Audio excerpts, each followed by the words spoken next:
சார்பாகவும் கேட்டுக்கொள்கிறேன். I now request Mufti Yahya Sahab to kindly take over and enlighten everyone on the importance of Islamic finance and other aspects of Sharia, inshallah. Jazakallah khair. Assalamu alaikum wa rahmatullahi wa barakatuh.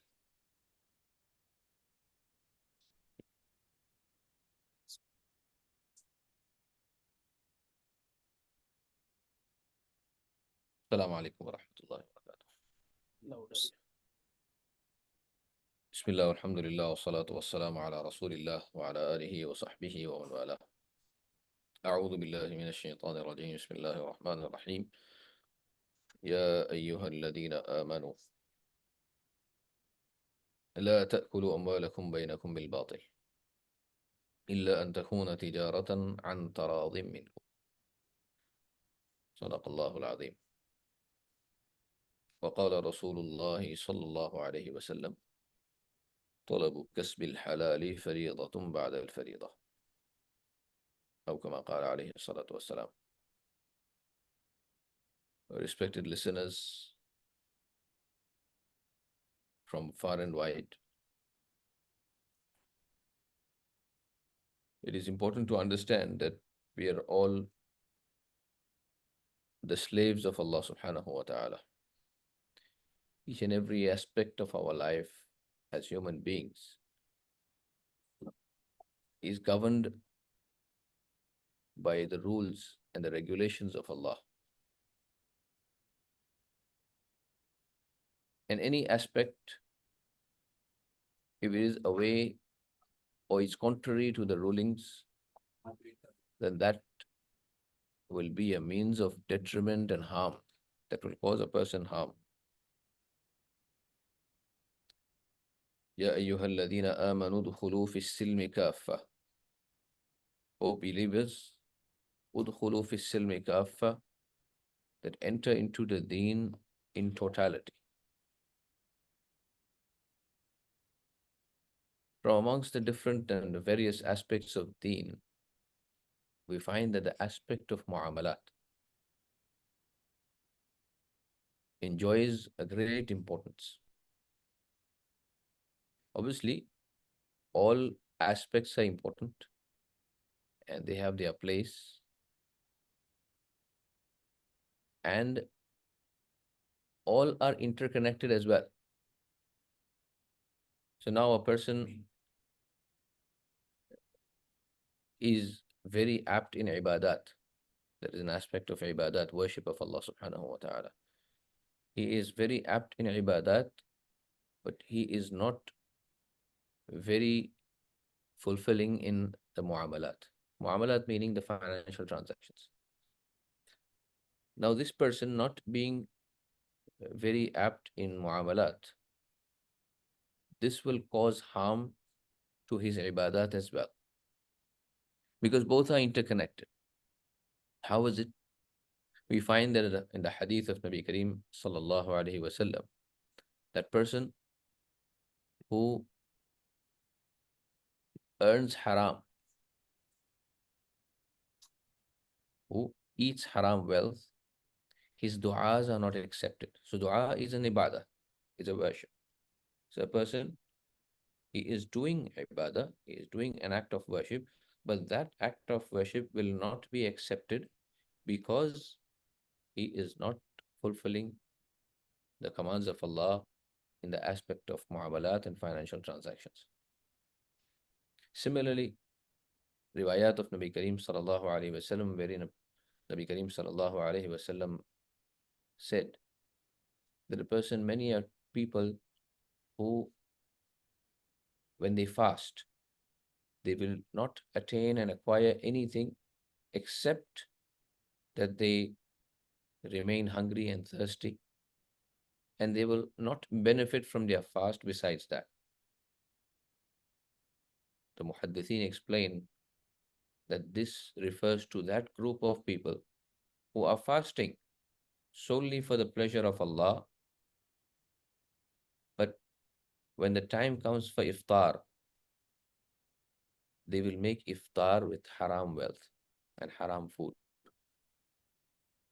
Similarly, riwayat have come with regards to Hajj as well. A person going for Hajj, he is going only and solely for the pleasure of Allah. But if he is going with haram wealth, that Hajj is not acceptable. On the other hand, we find a person involved in ibadat, Allah subhanahu wa ta'ala has promised for him blessings and barakah in his wealth. So the ayah of the Quran Kareem, وَأْمُرْ أَهْلَكَ بِالصَّلَاةِ وَاصْطَبِرْ عَلَيْهَا لَا نَسْأَلُكَ رِزْقًا نَحْنُ نَرْزُقُكَ. So you yourself as well adhere to the commands of Allah with regards to salah, perform salah, and asking the Nabi of Allah sallallahu alaihi wasallam as well as all the believers to command their families to read salah. And then Allah subhanahu wa ta'ala thereafter says, we don't require sustenance from you. It is we that will sustain you and we will provide for you. So the sustenance and the promise of provision is on adhering to the commands of Allah of salah. Similarly, we look at Surah An-Nuh, wherein Allah subhanahu wa ta'ala has promised abundance in wealth on tawbah and istighfar. استغفروا ربكم إنه كان غفارا يرسل السماء عليكم مدرارا ويمددكم بأموال وبنين ويجعل لكم جنات ويجعل لكم أنهارا. Abundance in wealth, abundance in children, all this for those who seek repentance in Allah subhanahu wa ta'ala, in the court of Allah. So the ibadat are connected with mu'amalat. And hence a person cannot be successful if he is only focusing on one aspect of deen. A highly misunderstood aspect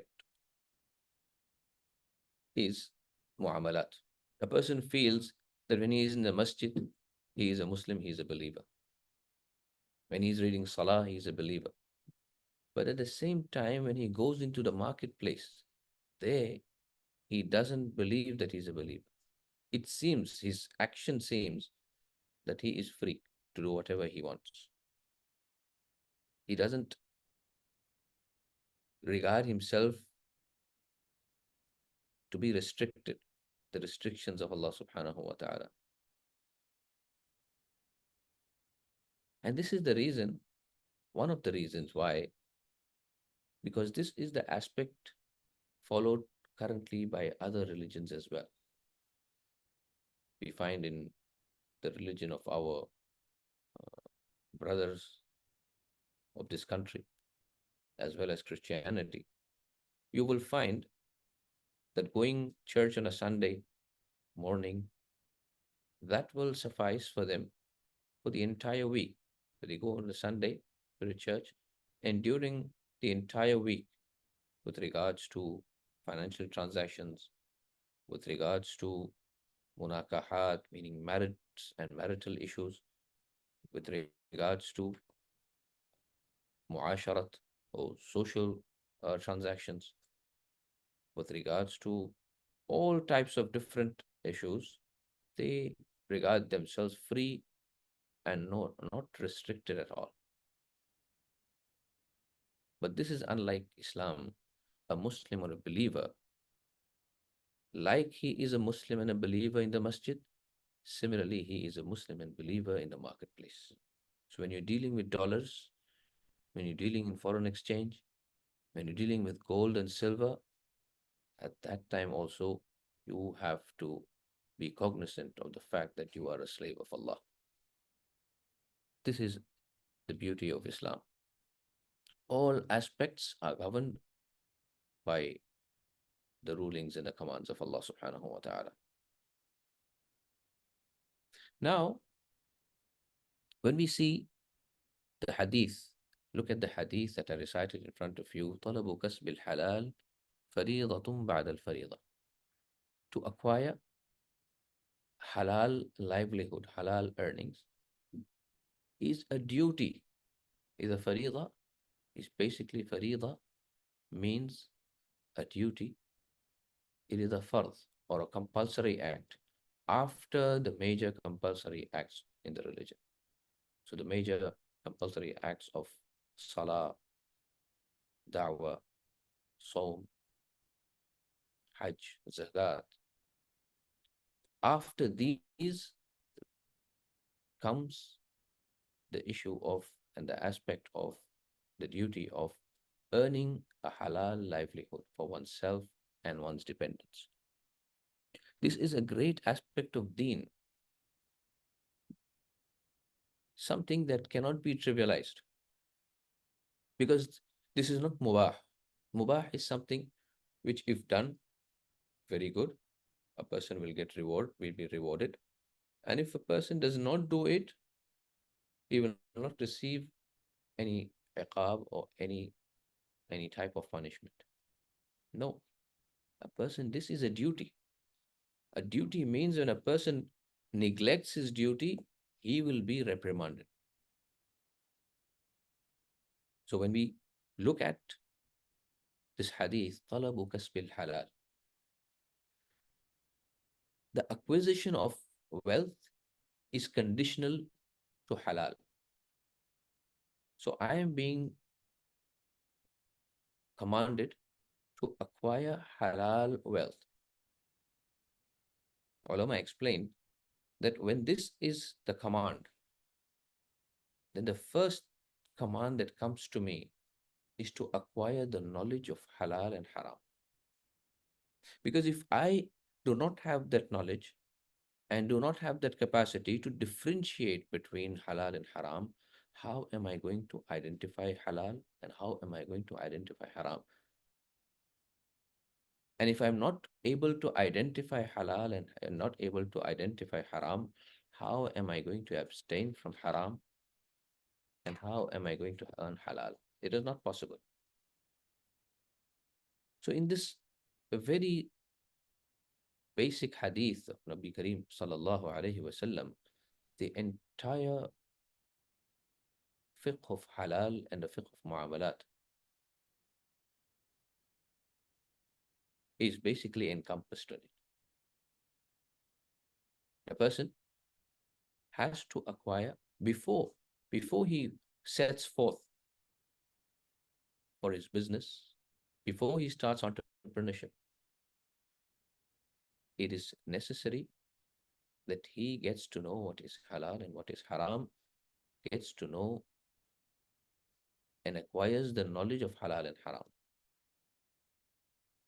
We find many people who have been in the business probably from the past, say, a decade, 10 years, 15 years, but they are not well versed with the basic understanding of riba. Riba is a basic thing that is muharram, that is haram. But these 10, 15 years and they are not clear, the concept of riba is not clear in their minds. So how are they going to save themselves? Not possible. And we have come across many cases, we keep on coming across such cases of those individuals, those businesses who are Muslim and who are very religious oriented and practical Muslims. But just because of not knowing the basic rules of riba, they are involved in riba and they are not aware of it. Probably they are transacting riba for the past 5 years, 10 years, without having even a doubt that this transaction is usurious and something that is incurring the wrath of Allah subhanahu wa ta'ala. Another important aspect that this hadith highlights is that a person has to go and seek actively. So now, person, he needs a job and he goes in the morning for Fajr, Salah, in the masjid, and he makes dua to Allah, oh Allah, I need a job. And he's there in the masjid till Dhuhr, and then with Dhuhr Salah, thereafter he's making dua, oh Allah, I need a job. and eat sustenance. And in this way, he continues after every salah. So, this is not the proper way, because here we are being commanded to use our intellect, to use the capacities that Allah subhanahu wa ta'ala has provided, and thereafter fulfill my responsibility, and then thereafter seek it from Allah subhanahu wa ta'ala. The effort has to be made. And that effort, a person will be rewarded on that. So if a person sits in the masjid and is seeking sustenance there, he, in fact, if he's not being rewarded, it will be incurring sin. He is in sin because he is leaving the command of Allah. And obviously, this is not tawakkul. The basic concept of tawakkul, reliance, having reliance on Allah subhanahu wa ta'ala, doesn't mean that you leave out all the means and you just seek help and assistance from Allah. No, actual tawakkul, actual reliance on Allah is to adopt the means and then thereafter believe that only Allah is the provider. So after adopting the means, you will receive something, that whatever you received is from Allah. A person is sick, he will go to the doctor. Going to the doctor and doing some sort of treatment, getting some sort of treatment is sunnah. But at the same time, when the shifa comes, he will have the yaqeen and firm conviction in his heart that the shifa is from Allah subhanahu wa ta'ala. The same way, whenever a person receives a certain type of provision or risk, this provision and risk is only from Allah subhanahu wa ta'ala. Okay. So basically, we don't have much time, and a basic importance of mu'amalat. And this is the reason why we are starting and going to start, inshallah. May Allah Ta'ala reward Sheikh Ismail, that how we can, it's a weekly session, so that people who are involved in business, who are involved in different types of earning livelihood, they can know and they can make their earnings halal. Because this concept and this aspect is very sensitive in Islam. We have money, the nature of money. There is a different aspect that is discussed. The nature of human being is discussed, because money is a weakness of insan. This is the nature. So there is something that we have to keep into cognizance. Then on a macro level, we look at the Islamic economic system, and we compare it with other systems, the capitalist economy that is going on and the socialist systems that were previously there, and what are the issues that were there. And now in the system of Islam, what are its peculiar characteristics? How is it different, the Islamic finance or Islamic Mu'amalaat? How is it different from conventional economy? And what are the basic differences that basically make it different? When you look at the nature of money, the reality of money, what is it that is adopted, and how is it should be in the economy? The aspect of equal distribution of wealth. The equal distribution of wealth, obviously, here we don't mean equality in totality, because Allah subhanahu wa ta'ala himself has mentioned in the Quran that there are Allahu faddala ba'dakum ala ba'din fi rizq. There are certain people who are more in wealth that Allah subhanahu wa ta'ala has provided them, and certain people who are less. But at the same time, the system has to be such that the system does not increase this equality. And that is why we have the prohibition of riba.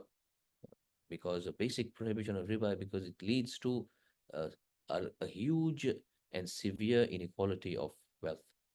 And that is why we also have the system of zakat. So a human being, especially a believer, whenever he is basically comes into contact with regards to financial transactions, there are certain things that he has to keep in mind And there are certain things with regards to the changing scenario. So obviously the business scenario has changed, markets have become more complex, and due to that, the rulings are also a bit difficult, and uh, it becomes incumbent that a person gives out time, probably on a weekly basis, so that he or she can fulfill the commands of Allah subhanahu wa ta'ala. And at the same time, he or she can acquire through this, he can acquire nearness and closeness to Allah subhanahu wa ta'ala. Because this wealth is a means. There are two pillars of Islam that are connected to money, and that is zakat is one pillar, and Hajj. Though these two pillars cannot be discharged without money and wealth. So the importance of wealth also can be basically, a person can look after it especially in our deen. And I finally will conclude with regards to this session, just giving a gist of what was the Nabawi aspect. The Nabi of Allah sallallahu alaihi wasallam, when he was faced with the current market practices of his time, so we find that there were certain transactions and there were certain contracts that were going on already. They were in vogue in practice.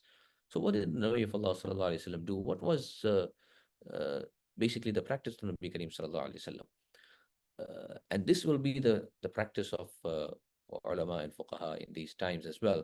So Nabi of Allah sallallahu alaihi wasallam, uh, he analyzed the contracts, he analyzed the different ways of trades that were going on for any type of muharramat, for any type of prohibited items or elements that are being present in it or not. So if any aspect of prohibition was found, then Allah, Nabi of Allah sallallahu alaihi wasallam eliminated that.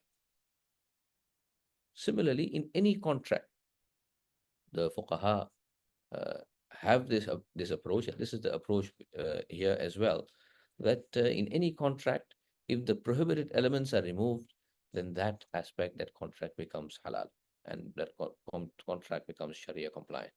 So this was the methodology adopted by Nabi Karim sallallahu alaihi wasallam, and similarly, this is also the methodology adopted by the muftis and the scholars of Islamic finance, wherein they remove the aspect of muharramat. And that is why it is important that when we speak about the knowledge of Islamic finance, we have to have a major chunk of the knowledge of muharramat, forbidden things. So because when you know clearly what is riba, what is gharar, what is maisir, what is qimar, what is bay'u ma laysa inda al-insan, then thereafter it will be very easy for you to conduct trade and to abstain from these items and eliminate these elements from your day-to-day transactions and your business and your earning and livelihood. May Allah subhanahu wa ta'ala grant us all the ability to practice, and may Allah subhanahu wa ta'ala basically ask us, may Allah subhanahu wa ta'ala grant us ease in doing these financial transactions according to how Allah subhanahu wa ta'ala wants us. With regards to questions and queries, all questions and queries will be entertained, inshallah, in written form. The email address will be provided, and hopefully, inshallah, we will continue. Jazakumullah khair. Jazakallah khairan.